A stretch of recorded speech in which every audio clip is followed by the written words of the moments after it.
தமிழ்நாடு பள்ளிகள்ல வரப்போகுது water bill திட்டம்.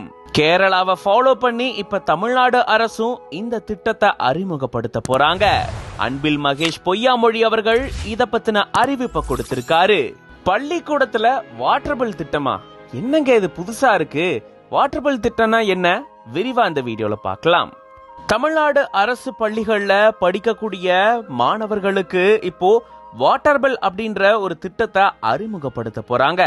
அது என்னங்க வாட்டர் பில் திட்டம் அப்படின்னு இதை கேள்விப்படும் போது நமக்கு கொஞ்சம் புதுசா இருக்கும். அதாவது பள்ளி குழந்தைகள் அதிக தண்ணீரை சரியான நேரத்துக்கு குடிக்கணும் அப்படின்றதுக்காக இந்த திட்டத்தை அரசு பள்ளிகள்ல அறிமுகப்படுத்த போறாங்க.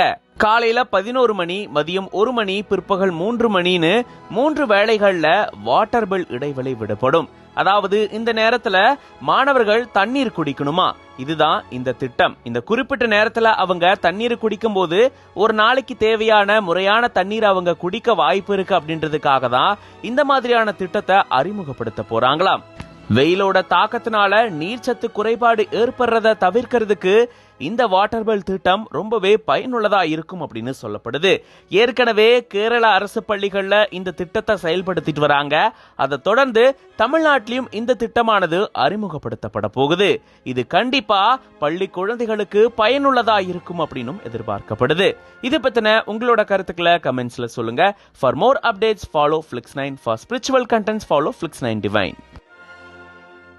மேம்படுத்தப்பட்ட சமூக பொருளாதார வளர்ச்சி அடைய மக்களுக்கு வழிகாட்டுவதே மக்கள் நீதி மய்யத்தின் முதன்மை பணி.